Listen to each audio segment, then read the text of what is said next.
ये माह रबीउल अव्वल शरीफ का महीना हमारे और आपके दरमियान जलवगर हो चुका है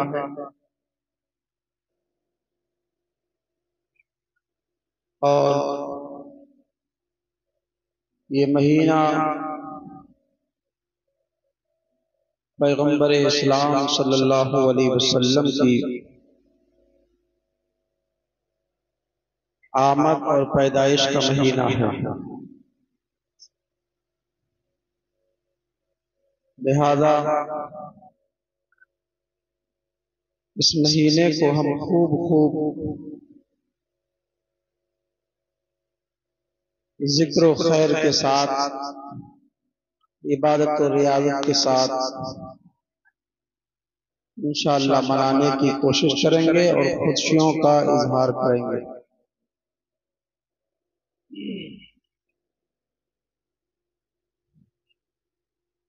हमारा नबी वो है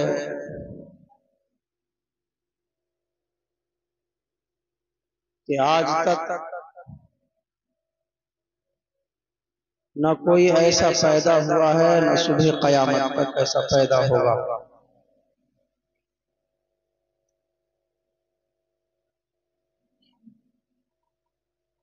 आक़ाए करीम अलैहिस्सलातु वस्सलाम अव्वल भी हैं और आखिर भी हैं।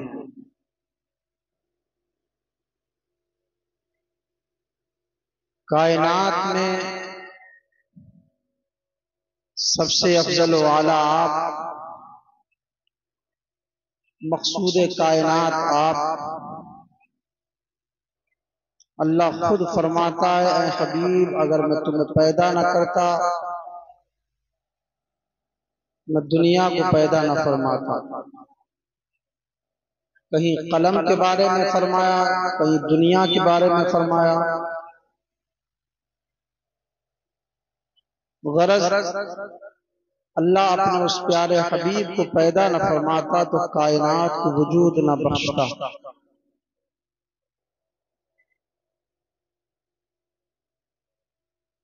यूं तो हजरत आदम अलैहिस्सलाम से लेकर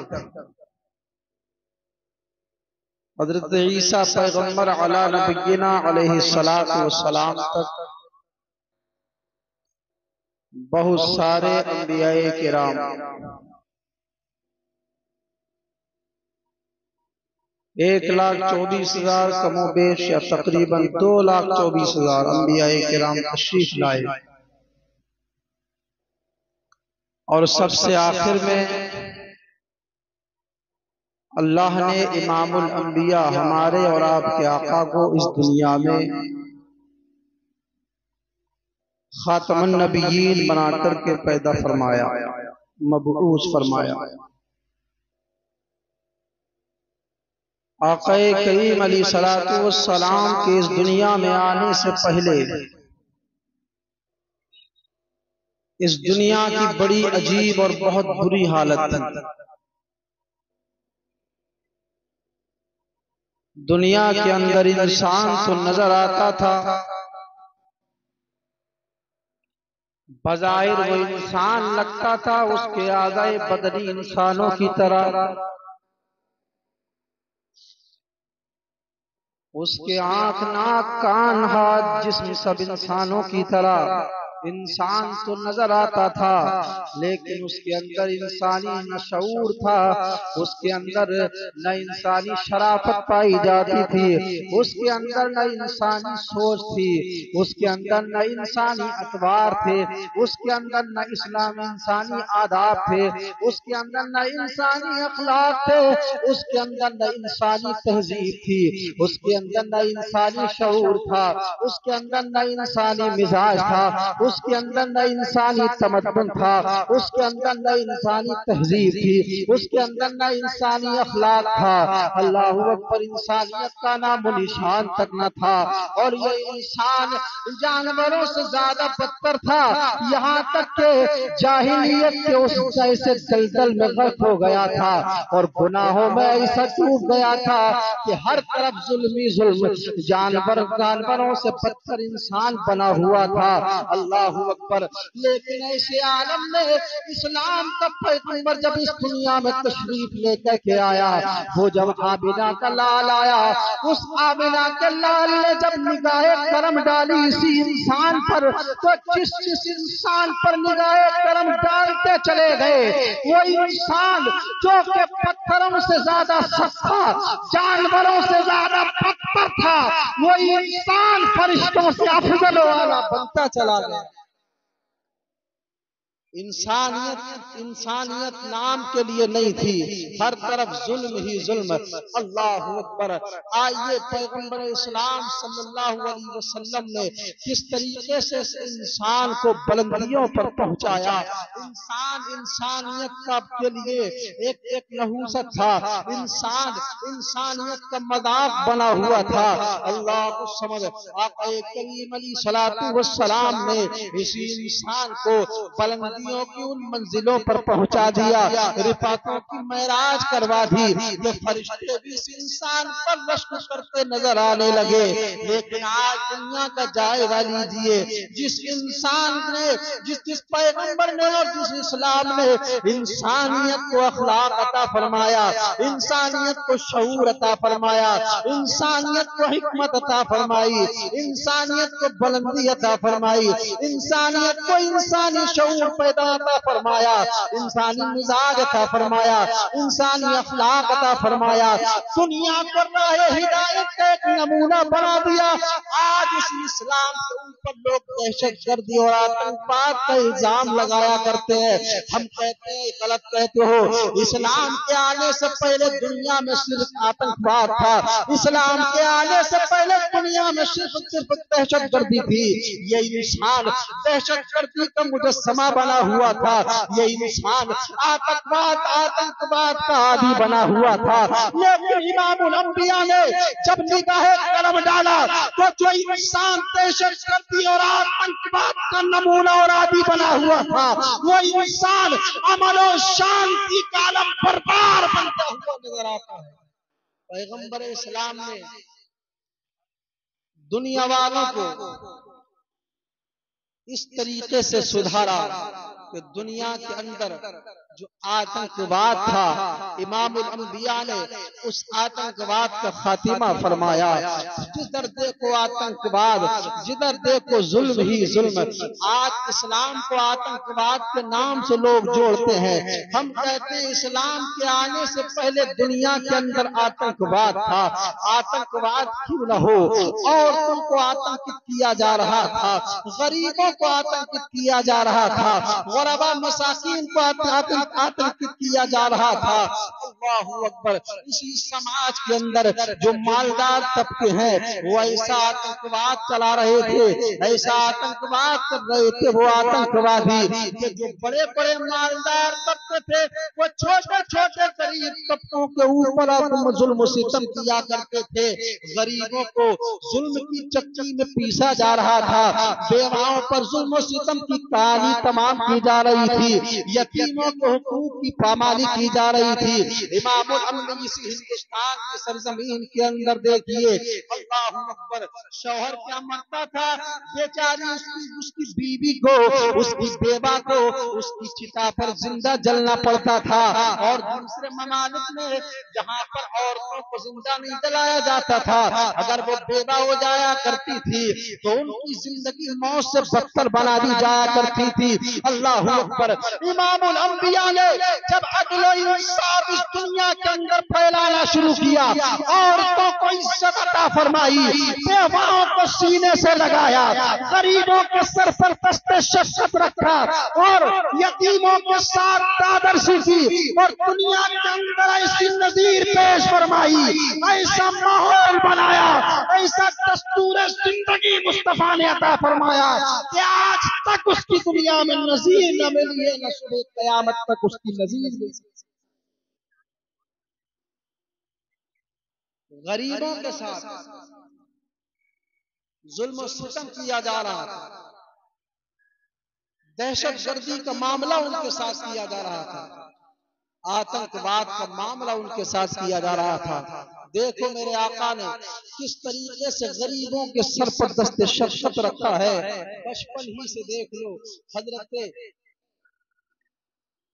हलीमा सादिया जो कि बड़ी गरीब थी, और जब गरीब थी बच्चा लेने के लिए जब मक्के की सरजमीन पर पहुंची, और भी जो दाइयां थी उन्होंने मालदार घरानों के बच्चों को ले लिया, लेकिन हलीमा सादिया की ऊँटनी बड़ी कमजोर थी, जाके हुए 7 जगहों पर बैठ गई।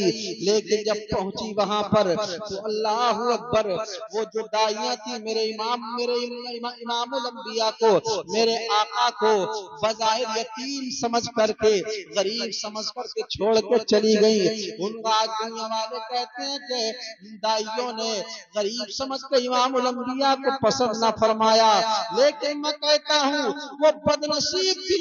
उन औरतों की कोई इसमें उन औरतों का इसमें कोई रोल नहीं था, बल्कि अल्लाह के हबीब ने उन दाइयों को कबूल ना फरमाया, पसंद ना फरमाया। अल्लाह के हबीब ने नवाजा तो दाई हलीमा को नवाजा। कहती है कि जब मैं अंदर पहुंची आमिना खातून से कहा जरा उस बच्चे का दीदार तो करा दीजिए, जरा वो बच्चा दिखा दीजिए। अल्लाहू अकबर, हजरत हलीमा सादिया अंदर पहुंची। हुजूर नबी करीम अलैहिस्सलातु वस्सलाम बिस्तर पर लेटे हुए थे, आपके चेहरे पर चादर पड़ी हुई थी, नूर की शुआएं उस चादर से छन छन के बाहर निकल रही थी। हजरत हलीमा सादिया ने चादर हटाई तो देखा, देखने के बाद इमामुल अंबिया को बढ़कर के अपने गोद में उठा लिया, सीने से लगा लिया। हजरत हलीमा सादिया कहती है कि जब मैंने इमामुल अंबिया को अपनी गोद में लिया तो मुझे ऐसा महसूस हो रहा था कि दोनों चांद की दौलत और नेमत मैंने अपने कब्जा इख्तियार में ले ली। जब लेकर के चली और 2 साल की मुद्दत थी दूध पिलाने की, हलीमा सादिया ने 2 साल नबी को दूध पिलाया। और भी बीच के वाकयात है, लेकिन उस तरफ मैं जाऊंगा तो बात बहुत लंबी हो जाएगी। कुछ बातें मैं नबी करीम अलैहिस्सलातु वस्सलाम की सीरत और जिंदगी से निकाल करके कुछ गोशे आप तक पहुंचाने की कोशिश करूंगा, वरना वक्त इतना नहीं है कि नबी की पैदाइश, फिर नबी के बचपन के वाकयात, फिर नबी की जवानी, फिर नबी के कारनामे में वो सब बयान किए जाए। बहुत वक्त दरकार हुआ करता है। नबी की जिंदगी पर पूरी जिंदगी हम बोलते रहे, लेकिन फिर भी नबी के फजाइल और वाकयात और नबी के मौजज़ात और नबी की फजीलत पर हम बोलने का हक अदा नहीं कर सकते, जिंदगी खत्म हो सकती है। अल्लाह अकबर। 2 साल हलीमा सादिया ने नबी पाक को दूध पिलाया और उसकी बरकतें बहुत पाई। बस्ती वालों पर बरकतें, मोहल्ले वालों पर बरकतें, गांव देहात वालों पर बरकतें, जिस इलाके में इमामुल अंबिया थे उसमें बरकतें, हर तरफ बरकतें ही बरकतें। अल्लाह अकबर। 2 साल के बाद हलीमा सादिया जब लेकर के पहुंची थी हजरत आमिना खातून रज़ियल्लाहु ताला अन्हा के पास, तो जाकर के हलीमा सादिया ने जब मुलाकात की तो गमगीन है, चेहरा खुदा है, आंखें नम है। हलीमा सादिया से हजरत आमिना खातून ने कहा, हे हलीमा का इसलिए गमगीन हो कि ये बच्चा जो है यतीम है, इसके वालिद का साया इसके सर से उठ चुका है, तुम्हें मुंह मांगा इनाम और इकराम नहीं मिल पाएगा, इसलिए गमगीन और चेहरा उतरा हुआ है। अल्लाह अकबर। हलीमा सादिया ने जवाब दिया था, हे आमिना खातून, मुझे इनाम लेने की जरूरत नहीं है, वो बच्चे और जिनको दूध पिलाने के बाद इनाम लिया जाता है, लेकिन ये तो वो है, ये इतनी बरकत वाला बच्चा है कि जब अपने घर पर मैं लेकर के गई हूँ तो इन्होंने मेरे घर वालों पर पूरी बस्ती को इनाम पहले ही अता फरमा दिया है। कुछ समझ, लेकिन इसलिए गमगीन हूँ, एक आरज़ू, एक तमन्ना लेकर के आई हूँ। वो आरज़ू और तमन्ना ये है कि ये बच्चा मेरे दिल में अपनी मोहब्बत का चिराग जला चुका है। ये बच्चा अगर मुझसे जुदा हो गया मैं तड़प तड़प करके मर जाऊंगी। 2 साल को मैंने इस बच्चे को दूध पिलाया, लेकिन मैं ये चाहती हूँ 2 साल की मुद्दत के लिए मोहम्मद रसूलुल्लाह को और मुझे दे दिया जाए ताकि मैं इनके फिराक में तड़पने से बच जाऊं, ताकि मेरे दिल को सुकून मयस्सर हो जाए।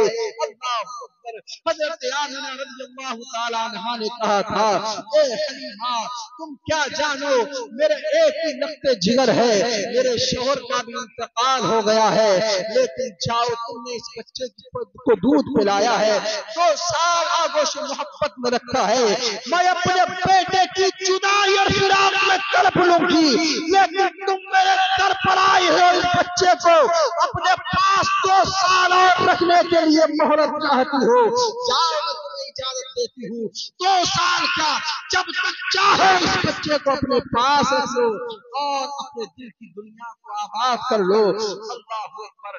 देखो यहाँ भी इमामुल अंबिया ने गरीब हलीमा सादिया को पसंद फरमाया है और फिर 2 साल के बाद और 2 साल मजीद हजरत हलीमा सादिया की यहाँ बरकतों पर नुज़ूल अल्लाह तबारक व तआला ने अल्लाह के हबीब के जरिए फरमाया। यहाँ भी हुजूर ने गरीबों का ख्याल रखा है। 2 साल पहले और 2 साल बाद, कितने साल की उम्र हो गई हुजूर की? 4 साल। 4 साल के बाद हजरत हलीमा सादिया हुजूर को लेकर के आई और हजरत आमिना रज़ियल्लाहु ताला अन्हा के हवाले कर दिया। अल्लाहु अकबर। हुजूर की उम्र 6 साल की थी। आप अपनी वालिदा के साथ मक्का जाते हैं, मदीना शरीफ जाते हैं, मक्के से मदीने से वापसी में एक जगह पड़ती है मकाम अबवा। मकाम अबवा में आपकी वालिदा की तबीयत बहुत ज्यादा बिगड़ जाती है, शिद्दत का बुखार हो जाता है। अल्लाहु अकबर। यहीं पर बस नहीं है बल्कि आखिरी वक्त आ गया हजरत आमिना खातून रज़ियल्लाहु ताला अन्हा का। हजरत नबी करीम अलैहिस्सलातु वस्सलाम अपनी वालिदा को देखते हैं, साथ में उम्मे ऐमन थी, नबी पाक की वालिदा हैं और 6 साल का पैगंबर मोहम्मद रसूलुल्लाह है। अल्लाहु अकबर। बहुत सारी बातें हजरत आमिना खातून ने कही थी, जो तारीख में बात आई है, जो आपने खुतबा दिया था अपने बच्चों मोहम्मद रसूलुल्लाह से जो बातें की थी, उसमें से एक बात यहाँ जिक्र करके मैं आगे गुजर जाना चाहता हूँ। अल्लाह के हबीब से हजरत आमिना खातून ने कहा था, ऐ मेरे बेटे, हर नई चीज को पुराना हो जाना है, हर नई चीज जो है फना हो जाएगी, लेकिन ऐ मेरे बेटे, मेरा क़यामत तक बाकी रहेगा, इसलिए कि मैंने तुझ जैसे साफ और सुथरे बेटे को जन्म दिया है। और हलीमा सादिया का विशाल हो गया। इमाम अबूया अपनी वालिदा के जसद पाक से लिपट करके रोते थे। अल्लाह समझ। वहीं पर हजरत नबी करीम अलैहिस्सलातु वस्सलाम ने मकाम अबवा में ही हजरत हलीमा हजरत आमिना खातून की कब्र है और उम्मे ऐमन के साथ हुजूर मक्का तशरीफ लेकर के आए। 6 साल की उम्र में हजरत आमिना खातून का विसाल हो गया। शिकम मादर में थे हुजूर, आपके वालिद का विसाल हो गया। अब जब 8 साल की उम्र हुई मोहम्मद रसूलुल्लाह की, तो एक बात मैं आपको यहाँ बताना चाहता हूँ कि मक्के पर कुछ लोग आक्रमण करने के लिए, हमला करने के लिए यहाँ पर आ रहे थे। खबर हुई हजरत अब्दुल मुत्तलिब को, लोगों से मशवरा किया, कहा यहाँ से निकल करके हम अपने मक्के का दिफा करेंगे, मक्के से निकल करके उनके जुल्म को रोकेंगे। अल्लाहू अकबर। आका करीम अलैहिस्सलातु वस्सलाम के दादा हजरत अब्दुल मुत्तलिब और दीगर मक्के के लोगों को लेकर के मक्के की आबादी से बाहर निकल गए, इसलिए कि मक्के की हिफाजत की जाए, मक्के का दिफा किया जाए, मक्के की हिफाजत की जाए। अल्लाह अकबर। लेकिन तारीख इस्लाम जब पढ़िए, मक्के को लोगों ने आतंकित करने के लिए जब हमला किया था, तो मक्के से निकलने वाली जो जमात की दिफा करने वाली, उस जमात और उस लश्कर में सबसे आगे आगे जो बच्चा था, वो 8 साल जिंदगी मोहम्मद रसूलुल्लाह की थी। इमाम अंबिया अपने मक्के और वतन से निकलने के बाद उसका दिफा करने के लिए दुनिया वालों को क्या पैगाम दे रहे हैं कि तुम जिस मुल्क में रहो उसकी हिफाजत करो, जिस मुल्क में रहो उसका दिफा करो, जिस मुल्क में रहो उससे मोहब्बत करो। और इमाम अंबिया ने इरशाद फरमाया कि तुम जिस मुल्क में रहना उस मुल्क से प्यार करना, उससे मोहब्बत करना, उसके कवानीन को मानना। अल्लाह अकबर। आज मुसलमानों को दहशतगर्द कहा जाता है, आतंकवाद से जोड़ा जाता है। हम कहते हैं हमारे पैगंबर ने 8 साल की उम्र में अपनी उम्मत वालों को यह पैगाम दिया कि अपने मुल्क से वफादारी करना। मुसलमान जहां भी रहेगा अपने मुल्क से गद्दारी नहीं कर सकता है, वफादारी ही वफादारी। 8 साल की उम्र हुजूर की थी। आपके दादा हजरत अब्दुल मुत्तलिब इस दुनिया से चले गए। जब हजरत अब्दुल मुत्तलिब का विसाल हुआ, तारीख इस्लाम पढ़िए, पूरा मक्का उमड़ करके आ गया अब्दुल मुत्तलिब के जनाजे पर। लेकिन एक 8 साल का बच्चा था जो मक्के के दरो दीवारों से लिपट करके रोता था। अल्लाह कुछ समझ, वो मोहम्मद रसूलुल्लाह की जिंदगी। उसके बाद आप आ गए अबू तालिब की कफालत में। मैं ये कहना चाहता हूँ इमामुल अंबिया का मिशन बहुत बड़ा मिशन था, तबलीग दीन बहुत बड़ा मिशन था, इस्लाम का कलमा पेश करना बहुत बड़ा मिशन था। इससे बड़ा मिशन कोई हो नहीं सकता। लेकिन ये कने कहा वालिद का शिकम मादर में थे तब इंतकाल हो गया। वालिदा का 6 साल की उम्र थी तब आपका उनका विसाल हो गया। आपकी उम्र जब 8 साल की हुई दादा का विसाल हो गया। जिन लोगों को वक्त पर साथ देना था वो लोग तो दुनिया से पहले ही चले गए। मसीहत के नबीब ने पुकार करके कहा तुम हमारी हिम्मतों के राज क्या जानो। अगर आज दादा होते, अगर आज वाली होते, अगर आज वालिदा होती तो दुनिया के लोग कहते ये इस्लाम माँ की साए में, आज माँ की ममता के साए में परवान चढ़ा है, बाप की शफ़क़तों के साए में परवान चढ़ा है, दादा अगर खानदान की हिमायत के साए में परवान चढ़ा है, तो इस्लाम जो है किसी खानदान की हिमायत के साए में परवान नहीं चढ़ा है, बल्कि अपनी हक़ानियत और सदाकत के साए में आगे बढ़ा। दुनिया के लोग एतराज कर सकते थे, इसलिए अल्लाह तबारक व तआला की मर्जी हुई कि इनको पहले ही दुनिया से उठा लिया जाए। अल्लाहु अकबर। आइए अब हजरत अब्दुल मुत्तलिब का जब विसाल होने लगा, आपके 12 बेटे थे। अब्दुल्ला, हजरत अब्दुल्ला का पहले ही इंतकाल हो गया था, हुजूर के वालिद का। हजरत अब्दुल मुत्तलिब बिस्तर पर लेटे हुए हैं और आखिरी वक्त है।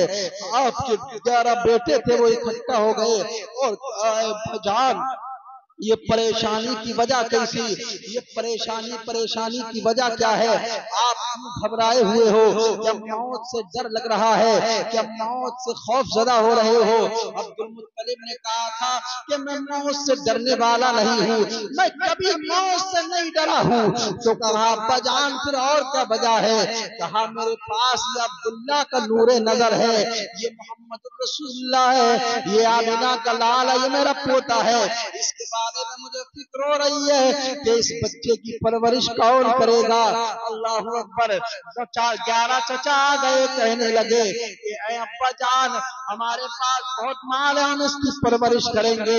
लेकिन अब्दुल मुत्तलिब ने कहा था कि तुम मेरे तजर्बे को चैलेंज ना करो, मेरे तजर्बे को चैलेंज ना करो, इसलिए तजर्बे को चैलेंज ना करो। मैं ये जानता हूँ एक काम जब बहुत सारे लोगों के सुपुर्द कर दिया जाता है तो एक दूसरे पर टालते रहते हैं और वो काम पाए तकमील तक नहीं पहुंचता है। अगर तुम सब इसकी जिम्मेदारी लोगे तो एक कहेगा कि फलाने खिला दिया होगा, एक कहेगा कि दूसरे ने खिला दिया होगा, दूसरा कहेगा तीसरे ने खिला दिया होगा, यहाँ तक कि एक दूसरे के सारे पर अगर मेरा पोता भूखा रह गया और रात में बिस्तर पर अगर ये तड़पा तो कब्र के अंदर मेरी रूह को तकलीफ होगी।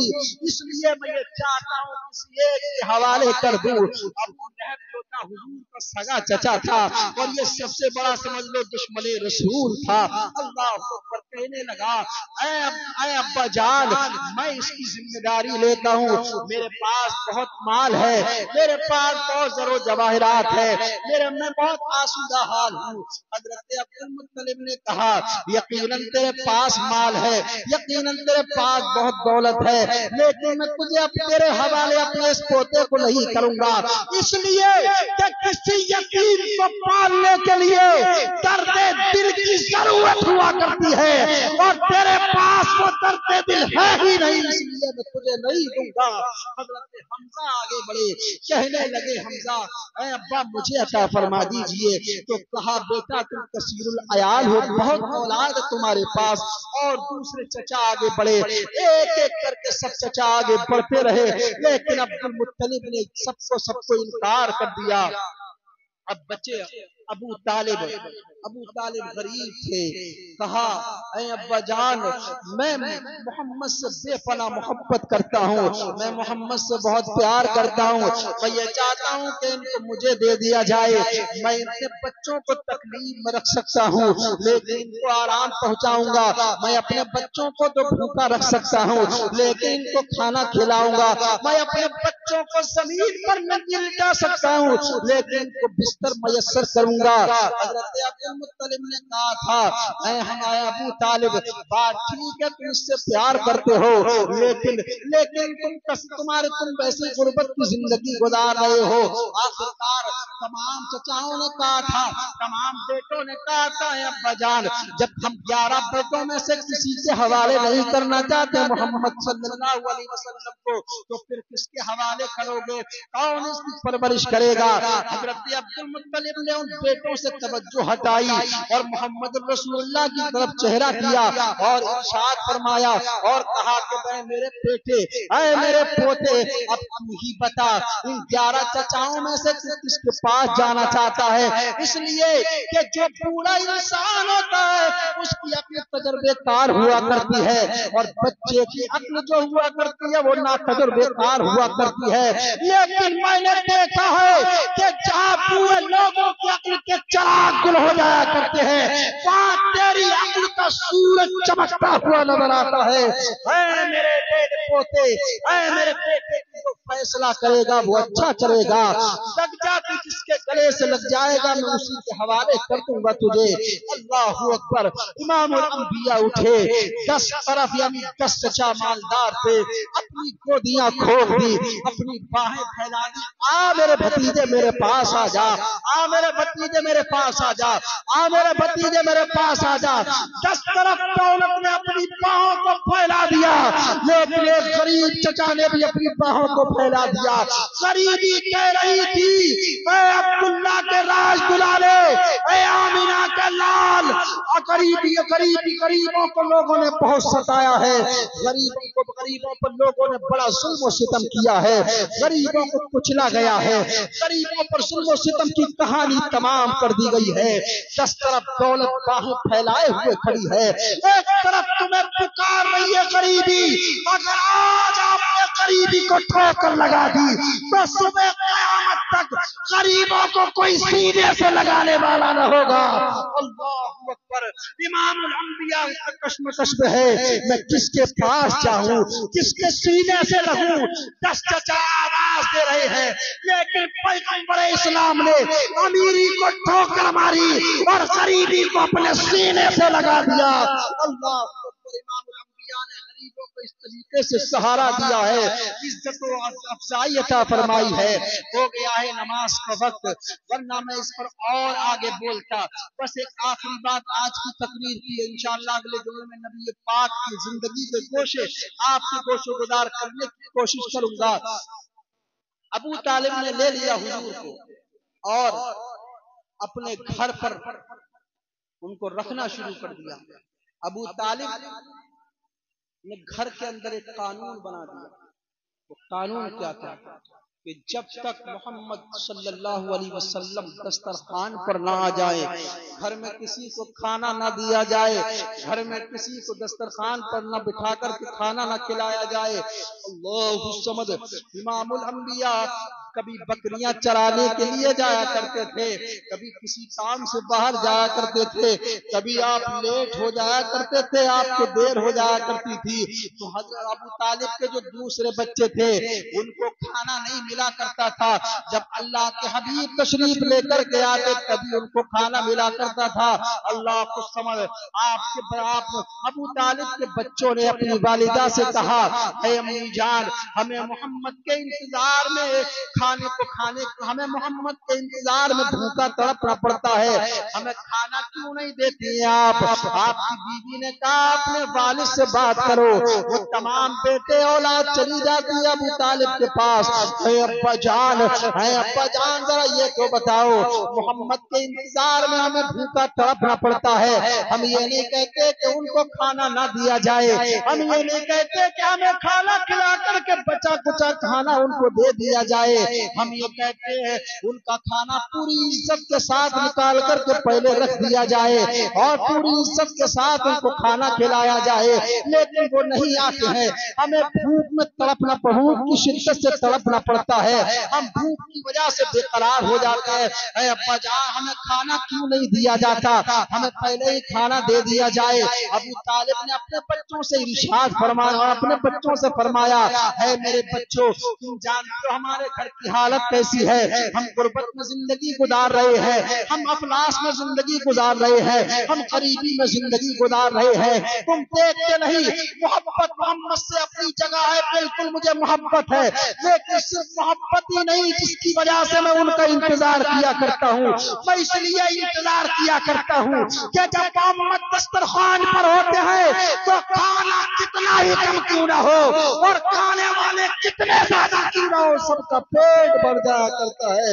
इसमें हिकमत ये है, अल्लाह के रसूल कहाँ कहाँ गरीबों को नवाज रहे हैं, अल्लाह के हबीब की बरकतें कहाँ कहाँ महसूस हो रही है। इमामुल अंबिया जैसा इंसान न पैदा हुआ है न सुबह क़यामत तक पैदा होगा, वो इमामुल अंबिया जो है, अल्लाहु अकबर, नबियों में बेमिसलो बेमिसाल, इंसानों में बेमिसलो बेमिसाल, सखियों में बेमिसलो बेमिसाल, हसीनों जमीलों में बेमिसलो बेमिसाल, अल्लाहु अकबर, वो रहनुमा ऐसा कि जिसने दुनिया को ऐसा निजाम अता फरमाया कि उसकी न दलील आज तक मिली है न सुबह क़यामत तक मिलेगी। आज की तकरीर यहीं तक, इंशाअल्लाह अगले जुमे में इसके बाद के वाक़यात की जिंदगी कुछ गोशे आप तक पहुंचाने की कोशिश करूंगा।